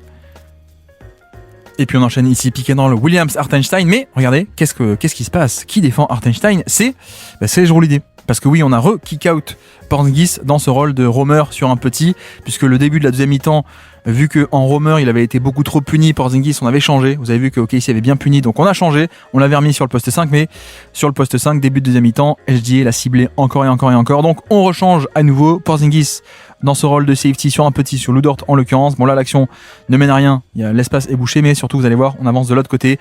Pick and roll sur l'aile gauche, pourquoi? Parce que on va fixer un peu la défense de ce côté-ci, sur l'aile gauche. Alors, 2 défenseurs petits, donc ça peut switcher, d'accord, mais on sait que ça va aider avec justement Porzingis qui est dans ce rôle de safety, qui abandonne Lou Dort pour aider dans la raquette. C'est ce qui est fait, on vient couvrir totalement ça, et donc ceci est fait exprès pour venir fixer un peu côté gauche, le temps que côté droit, on exploite ce surnombre. Vu que Porzingis abandonne, ça veut dire qu'on a un surnombre 2 contre 1, un écran pour SGA dans le corner, et puis ensuite le poseur d'écran remonte tout seul à 3 points, et voici un 3 points ouvert par Lou Dort. Voilà, ceci n'est pas du hasard, tout ceci est très stratégique, très méthodique, très mis en place. On anticipe le safety pour mieux libérer à 3 points de l'autre côté, et Lou Dort totalement ouvert à 3 points. Alors vous me direz, bon, peut-être qu'on veut que Lou Dort soit ouvert à 3 points, c'est vrai, mais en même temps, bon, ça reste quand même un tir de grande qualité, catch and shoot à 3 points, donc voici un peu ce jeu de match-up qui continue entre le pivot, le safety, le petit, qu'est-ce qu'on attaque, comment est-ce qu'on attaque, comment est-ce qu'on y va. Et puis là d'ailleurs, en parlant de mismatch, le voici, c'est Tatum face à, qui est défendu par Wallace, il va aller chercher SGA sur un switch, ça switch parce qu'on ne veut pas donner un pick and pop à Brown, donc voilà, cette fois-ci on switch automatiquement, et une fois que c'est fait, on attaque dans l'espace, et Tatum face à des plus petits, il n'hésite pas à aller jusque dans la raquette, c'est ce qui est fait ici, il va dans la raquette, le petit flotteur dans la raquette, bon, en déséquilibre, mais tout de même, il se contente pas d'un pull-up loin du panier, il va jusque dans la raquette, un tir plus proche, donc c'est très bien. Et puis là, de nouveau, un switch, cette fois c'est Hartenstein sur Jaylen Brown qui va switcher, et sauf que l'aide de Lou Dort redescend tout de même sur Brown, donc ça kick out à 3 points, Porzingis ouvert, il pose un dribble. Vous avez vu à quel point c'est pas fini, c'est pas fini, la défense d'OKC, elle est infernale, c'est-à-dire que tu penses avoir un décalage, mais en fait, il y a toujours un mec qui vient, c'est-à-dire que là, premièrement, tu te dis, cool, j'ai un mismatch, mais Lou Dort arrive. Mince, prise à 2, tu dis mince, il y a un mec qui est ouvert à 3 points. Non, il y a Williams qui fait la rotation sur le pick and pop. Ici même, premier close-out et deuxième, Williams qui vient couvrir ça. Ensuite, ça balance côté faible, il y a bien un mec ouvert, forcément. SGA qui fait la rotation sur le corner, la voici, et il vient contester le 3 points dans le corner. Magnifique.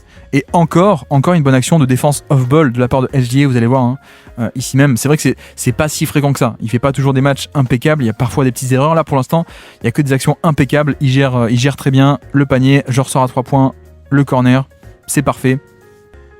Magnifique action défensive qui montre bien ce côté toile d'araignée défensive, avec ça court partout.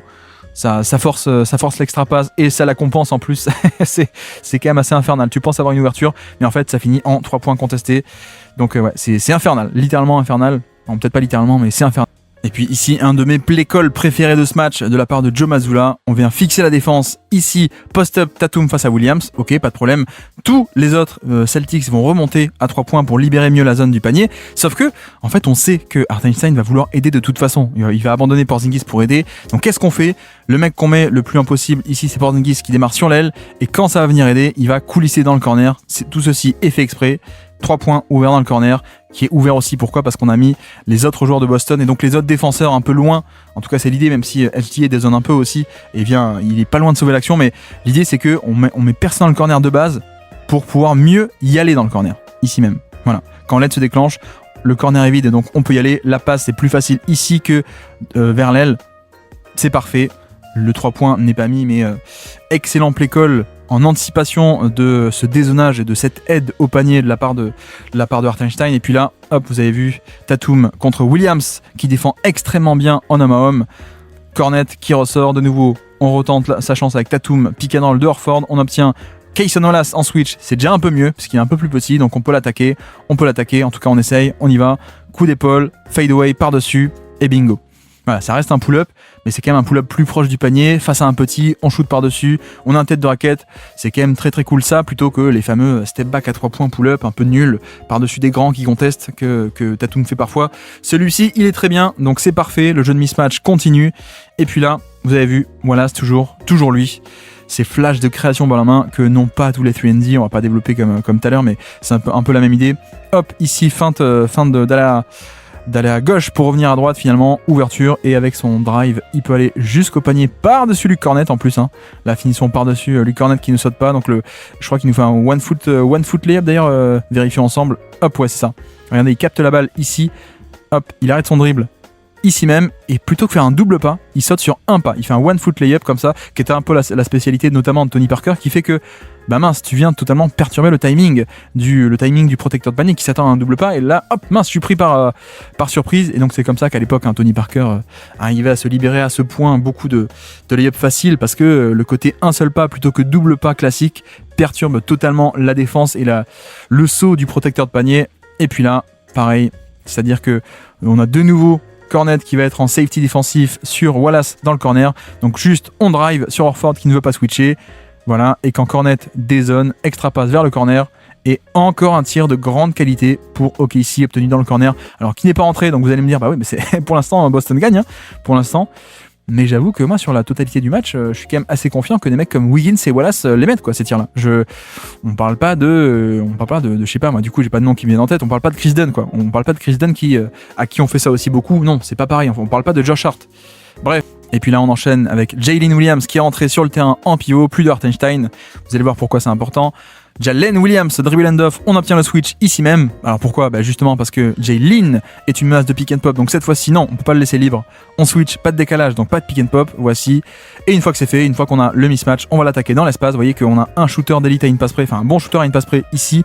Un bon shooter de l'autre côté aussi, SGA, donc en fait on n'a pas de stunt côté gauche, on a un stunt qui se fait côté droit, mais bah forcément on punit, hein. Quand tu viens dézonner depuis le côté droit à une passe près, la passe pour le 3 points, c'est bingo. Là vraiment tout est fait parfaitement, la menace de pop qui fait que ça switch sur l'écran premièrement, et puis ensuite quand ça vient aider sur le stunt, c'est pas pour rien qu'on a mis Jalen Williams à une passe près, lui le bon shooter, c'est parce que quand ça vient aider, il peut punir magnifiquement. Donc OKC recolle 75-69, 6 points d'écart à peine. Repassons de l'autre côté avec Tatum qu'on va essayer de libérer off-ball. Le voici, mais Cason Wallace se bat très bien. Donc ça ressort sur Peyton Pritchard face à Lou Dort qui va attaquer Lou Dort. Mais effectivement, la création de décalage est quand même moins facile, hein. Pour le coup, c'est pas son match-up. C'est pas son match-up face à OKC. Vous voyez qu'affronter les monstres grands et longs de OKC, il arrive moins à faire de différence. Et puis derrière, le rebond défensif, bonne possession. Après ce pull-up à 3 points forcé par dépit, j'ai presque envie de dire. De l'autre côté, SGA ici, pick and roll avec Jalen Williams cette fois-ci. Il vient fixer les deux, sauf que cette fois, voilà, les mains qui sont bien mises de la part de Al Horford. Voilà, je pense que SGA voulait un peu fixer et ressortir en pick and pop, mais perte de balle ici. Donc toujours 75-69 en cette fin de troisième quart-temps. Cette fois, Peyton Pritchard est défendu par Isaiah Joe, donc il peut l'attaquer un peu plus facilement. Le premier rideau est un peu plus facile. On attaque le drop de Jalen Williams qui est aussi pas top, mais ça finit en late switch et ça finit en tir contesté. Vous avez vu, hein, ici même on va un peu snake le pick and roll, on part à gauche et finalement pour revenir à droite, ce qui fait que Isaiah Joe peut pas revenir à temps, donc on appelle un late switch, un switch un peu tardif dans l'action et au niveau de l'écran. Jalen reste sur Pritchard et Isaiah Joe va sur Cornet, donc un switch. Au niveau du ballon, c'est très bien contesté, mais on a un autre mismatch, on le répète depuis tout à l'heure, on a aussi un mismatch au rebond et forcément que se passe-t-il ? Isaiah Joe ne peut pas box out Luke Cornet. Donc toujours la double menace du switch et la double menace des mismatchs sur switch. Et puis là, juste Peyton Pritchard qui est en défense de premier rideau face à SGA. Je pense que le but de ce match-up-ci, c'est de se dire, bon ben, on va cacher un peu Pritchard sur SGA, ce qui paraît contre-intuitif, mais on va le cacher parce que de toute façon, on va venir aider sur SGA. Quoi qu'il fasse, on vient aider, donc autant que Pritchard soit caché là-dedans en tant que sur une prise à 2 et que ce soit pas l'aide, parce qu'en tant que aide, il est nul. Donc bref, on le cache sur SGA parce qu'on sait qu'on va faire des prises à 2 ou à 3 sur lui. Enfin, prise à 2 ou aide, hein, pas que prise à 2 franche.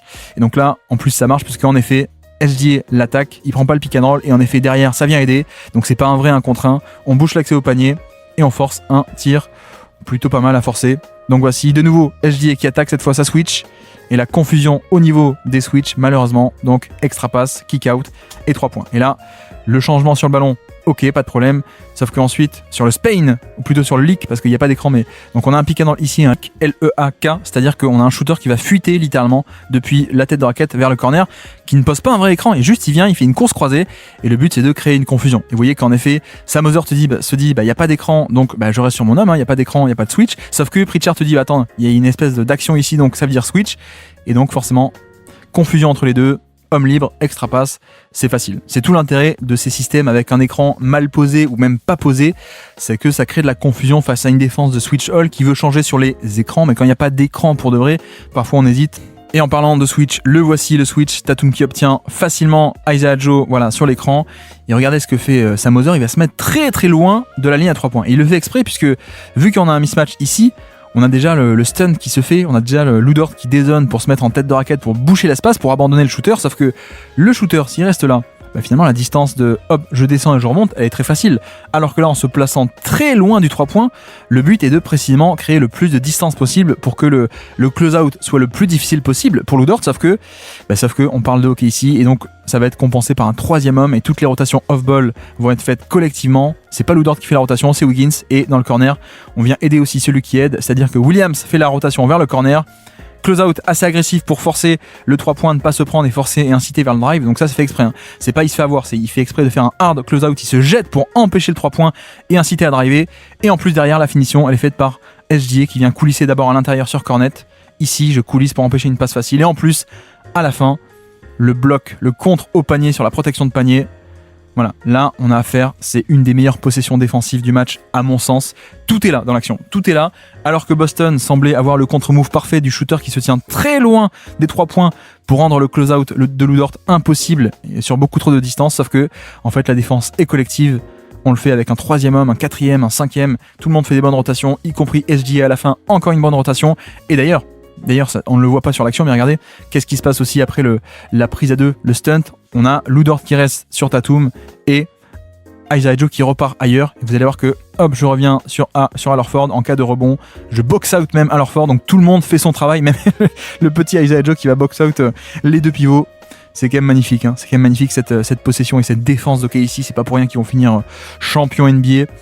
Et puis là, SGA à la baguette, de nouveau face à Peyton Pritchard, c'est facile, je vais sur mes spots, ça dézone, donc Wiggins qui attaque, le décalage est créé, 3 points ouverts, boum, non pas boum, c'est loupé malheureusement, mais voilà, ça c'est quand même rendu facile parce qu'on ne veut pas switcher ici sur la première action, avec toujours Al Horford qui dans ce rôle de safety qu'on met sur un entre guillemets non-shooter, même si c'est pas le cas, mais c'est comme ça que Boston le traite, le Wiggins. Et donc 1 contre 1, forcément c'est un mismatch, donc tout le monde accourt, et là il y a 4 défenseurs dans la raquette autour de SGA, donc le décalage est créé, il n'y a plus que extra pass et à l'exploiter ce décalage. Voilà, 3 points ouverts pour Jalen Williams, un bon shooter à 3 points, c'est parfait. Franchement là, le mouvement de balle est génial, et puis en plus il y a rebond offensif derrière, et qu'est-ce qu'on fait après le rebond ? De nouveau 3 points ouverts pour Lou Dort.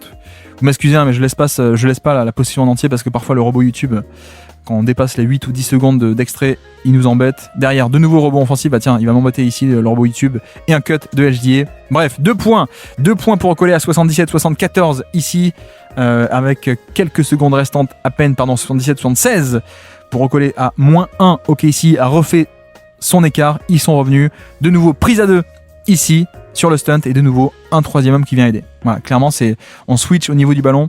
Alors là c'est un écran ici de la part de Cornet pour une sortie d'écran. Voilà, donc c'est Jalen qui step up et qui switch. Le stunt ici qui dézone mais qui est protégé par un 3e homme. Comme ça en fait on vient un peu couvrir l'option de passe la plus facile, la plus directe. Donc c'est parfait, le quadrillage est bien fait avec SGA qui doit un peu gérer les 2 côtés faibles mais qui le fait bien. On l'enferme, on fait la rotation, SGA sur Pritchard qui prend un peu le tir par dépit. Et voici. Franchement, encore une très très belle possession de la part de Casey. Ce quadrillage, on le voit bien. Là vraiment, tout le monde s'est bien rapproché. Je dis des mots qui veulent rien dire. Excusez-moi, je commence à bugger au niveau des mots. Mon cerveau fonctionne plus. Excusez-moi. La balle, hop, a été sortie en touche, donc remise en jeu pour Boston, toujours avec 5 secondes restantes. Et donc là, on fait s'installer au poste bas. Porzingis face à Wallace qui va se libérer un tir par-dessus le post-up. C'est le pouvoir magique de Porzingis, mine de rien. Et c'est rentré. Donc on repasse à plus 4 pour Boston. Début du 4e quart-temps. Retour de Jaylen Brown sur le terrain. Sortie d'écran pour Porzingis qui va enchaîner vers le panier. Mais magnifique rotation de Hartenstein. Alors quelle est l'action ? L'action, c'est de justement mettre un peu plus en mouvement Porzingis pour voir si on peut pas obtenir un switch ou juste une ouverture. Là, c'est pas un switch. Vous voyez que Kenrich Williams traverse l'écran et Jalen Williams attend en bas, donc c'est pas un switch. Donc il attaque l'espace. Il y a de l'espace, j'attaque, je curle au panier, mais. Côté faible, Isaiah Joe qui va venir. Pardon, Isaiah Hartenstein, je confonds mes Isaiah. Rotation parfaite pour compenser. Après le rebond, ça kick out. 80 à 76, toujours 4 points d'écart. Et là, Wiggins face à son match-up, Porzingis, je pull up et je rentre le 3 points. Voilà. L'aspect de tu veux mettre un pivot sur moi qui veut m'abandonner à 3 points, je vais te punir. Le pull-up, le shot-making de Aaron Wiggins dont on parlait tout à l'heure, le voici. On repasse à -1 à peine pour OKC. Et puis la pick and roll d'Eric White, un premier écran pour obtenir Kenrich, premier switch. Deuxième switch, on obtient Hartenstein, mais Hartenstein peut switcher, ça tient très bien. Et White qui finit par un pull-up à 3 points à peine. À peine parce que bon, c'est pas un tir, il peut le mettre les pull-up à 3 points, mais c'est vrai que là pour le coup, KC est content de concéder un pull-up à 3 points sur un switch. Donc là, c'est parfait. Box out en plus, vous voyez, de Kenrich Williams sous le panier sur Allerford qui est parfaitement exécuté. C'est génial, Kenrich, l'homme parfait qui fait tout sur un terrain. Un de mes chouchous, Kenrich Williams. Là, de nouveau, on a voulu faire le même système que tout à l'heure, sauf que Wiggins qui vient blitzer. Donc qu'est-ce que le système ? C'est on installe en tête de raquette Brown et on attend ici une sortie d'écran côté faible, sauf que Brown n'y va pas attendre cette fois-ci. Et donc excellente défense, d'ailleurs je parlais de mon chouchou, le voici encore. Ça défend très bien en premier rideau Kenrich et ça attend l'aide de mon deuxième chouchou Aaron Wiggins. Hop. La prise à 2 sur Brown, on force un turnover, donc c'est parfait. OKC revient à 81-80 et là, Cason Wallace, j'en parle depuis le début. Wallace et son côté porteur de balle qui va attaquer le mec qu'on met sur lui, c'est-à-dire Allerford. Il n'y a pas match. Layup facile au panier, 83-80. On avance de nouveau le pick and roll. Alors mince, j'ai coupé un peu tôt. Pick and roll là sur le côté, vous le voyez, empty action. Sur l'écran, on va changer avec Wiggins qui passe bien derrière au niveau du switch. Je passe derrière pour pas laisser un roll ouvert au panier. Je passe derrière, donc mismatch. Est-ce qu'on va arriver à le servir ce mismatch ? C'est pas sûr puisqu'en fait on renverse de l'autre côté et 3 points d'Allerford. Et ceci est fait exprès puisque de nouveau, on sait que là, on a un mismatch, donc OKC va vouloir venir aider. On sait que l'aide va venir depuis Hartenstein, le meilleur protecteur de panier adverse. Donc c'est fait exprès que, regardez, Horford se mette sur l'aile. Il va pas dans le corner, il s'arrête sur l'aile et c'est Jaylen Brown qui va dans le corner. Comme ça, la distance elle est beaucoup plus grande et en effet 3 points ouverts. Voilà, ça si vous vous souvenez un peu des finales NBA 2024, c'était exactement ça. La configuration contre Dallas qui avait des Gafford et des Lively qui venaient aider au panier comme ça. On va fixer d'un côté en post-up face à un mismatch et on met le pivot à Allerford ou Porzingis à 3 points. C'est la configuration préférée de Boston et là on l'exécute encore une fois. Et d'ailleurs, je fais pause, vous voyez que c'est pareil. De nouveau, pick and roll à gauche sur tout un quart de terrain et de nouveau on a Allerford qui est sur l'aile, c'est pas un hasard, renversement de jeu et cette fois surprise avec une sortie d'écran pour Jaylen Brown qui va curler au panier. Finalement c'est bien défendu de la part de Kenrich Williams, même magnifiquement défendu et ça finit en perte de balle. Voilà, franchement la défense de Kenrich est assez géniale parce que là le but c'était encore une fois de venir fixer la défense ici, d'espérer que Hartenstein vienne au panier des zones pour mieux renverser de l'autre côté, sortie d'écran un peu surprise. Bon là ça marche pas parce que le dézonage ne s'était pas fait bien. Là Kenrich, on traverse l'écran parfaitement une première fois. Voilà, donc pas de sortie d'écran facile, ça coulisse bien. On met les hanches, on propose les hanches ici pour arrêter le drive et offrir une vraie résistance au contact et pas juste coulisser et perte de balle. Ok, ici qui commence à s'échapper, 85-83 après cette action, ce turnover et la transition derrière. Derrick White face à Cason Wallace et on tente de faire s'installer le cut ici en diagonale pour que Tatum s'installe au poste bas. Ça bataille bien, mais on arrive à donner la balle au poste bas. Et juste turnaround jumper.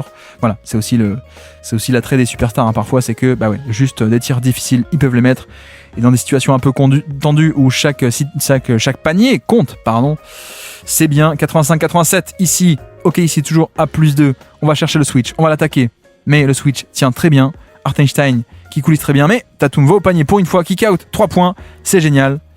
mais c'est manqué. Mais là, voilà, là pour une fois, on voit le pick and roll. Donc Tatum Porzingis, on en a marre de donner un décalage, donc ça switch niveau OKC avec Williams qui passe sous l'écran pour bien switcher et pas laisser un roll et pas laisser Porzingis prendre la position intérieure et rouler facilement au panier. Donc ça, c'est bien exécuté ici même. Et puis le premier rideau qui tient, mais un Tatum qui insiste plutôt que prendre un pull-up, il insiste. Le move ici, le kick-out qui est parfait, extra passe.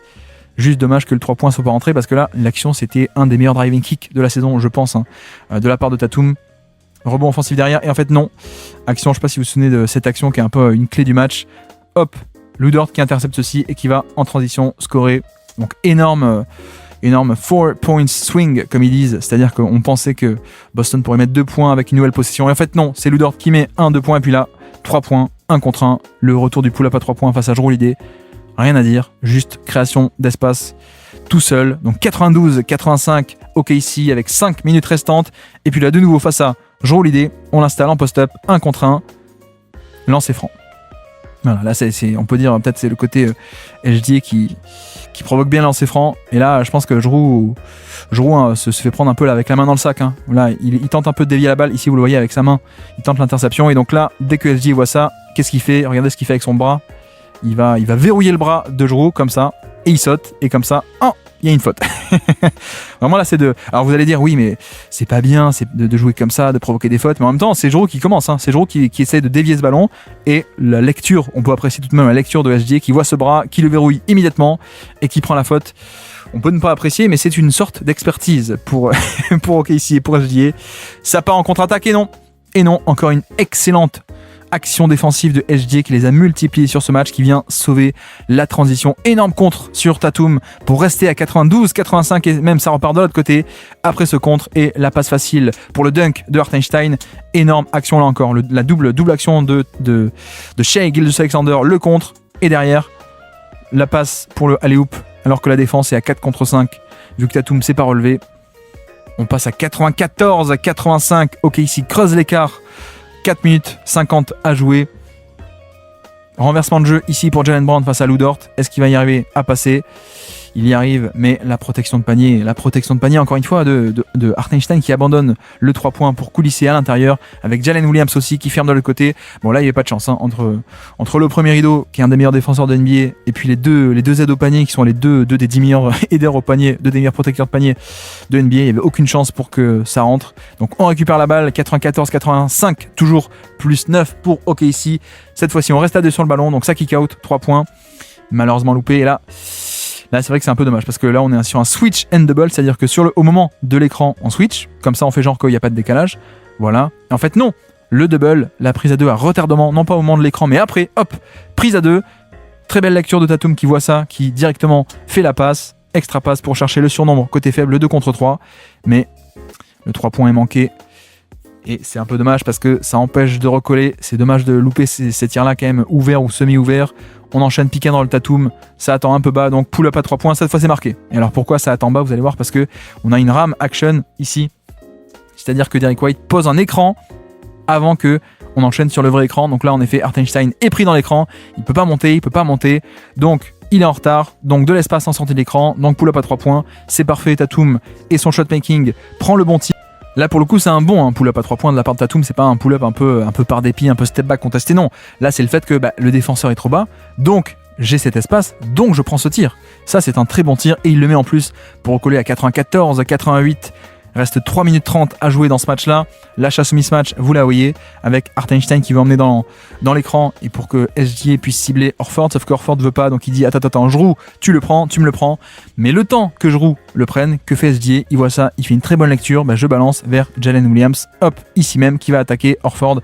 Comme ça on arrive tout de même à cibler Horford, c'est ce qui est fait. Et on score. Non, on score pas, mais on a réussi à attaquer Horford. Voilà. Le jeu de switch off-ball qui est puni directement. Très bonne lecture de la part de HDA qui envoie directement pour cibler tout de même ce mismatch qu'on a voulu et qu'on a obtenu. Bon, c'est juste que le flotteur n'est pas rentré, mais on est sur un tir ouvert dans la raquette. Franchement, très bonne action de la part d'OKC. Le jeu d'échecs se poursuit, toujours 94-88. 2 minutes 30 à jouer. Cette fois, Jalen Williams va chercher le switch. Prise à 2. Ça ressort. Porzingis qui sort sur Lu Dort. 3 points ouverts. Et je pense que c'est une habitude. Ça commence à devenir une habitude que Lu Dort, le non-shooter entre guillemets, mettent des tirs clutch toute l'année, y compris en playoff. Et là, effectivement, il reste 1,5 secondes à la possession des 24 secondes. Et Lou Dort qui vient t'assassiner avec un 3 points. C'est assez admirable. Je sais pas ce qu'il a. Je sais pas si c'est un gène d'être clutch ou pas. Je sais pas. Mais en tout cas, toute la saison, il y a eu ce truc un peu bizarre de Lou Dort qui met les gros tirs. Vous vous souvenez sans doute, match 7, le tir très très lointain en fin de possession aussi qu'il le met. Donc 97-88 sur ce gros tir de Lou Dort. Jaylen Brown essaie de pénétrer face à SGA là, sur un écran. Hop, ça pénètre, ça va au panier. Mais l'aide, encore une fois, qui arrive à temps de la part de Hartenstein. Donc pas de layup facile au panier. En plus, le premier rideau qui tient très bien, SGA qui tient très très bien, bonne défense, je reste en face, je mets les mains ici et je crée la perte de balle. Et puis 3 points en contre-attaque, donc on remonte à 188 plus 12 pour OKC. Et là, bonne action de changer l'angle de l'écran, puisque écran pour partir à gauche. Et en fait non, je change, je vais à droite. Et donc regardez, Hartenstein est du mauvais côté. Bon, Tatum peut aller jusqu'au panier grâce à ce décalage et prendre la faute de lancer franc. Donc de 188, on passe à 190, 10 points d'écart désormais. Là, de nouveau, Jrue qui amène Hartenstein dans l'écran. Encore une fois, l'écran est posé cette fois à gauche, mais il part à droite. Donc Hartenstein du mauvais côté une nouvelle fois. Il pénètre, il va jusqu'au panier. Mais le tir est bien défendu par, regardez, Williams qui va par derrière avec la main là, hop, mettre la main au tout dernier moment, contester, voire même contrer ce tir avec la main en arrière. Le tir est loupé, il reste 1 minute 11, on est à 10 points d'écart et le match va être gagné. 105-92 pour OKC, voici pour cet énorme choc tactique. J'espère que ça vous aura plu et on se dit à très bientôt pour un prochain décryptage tactique.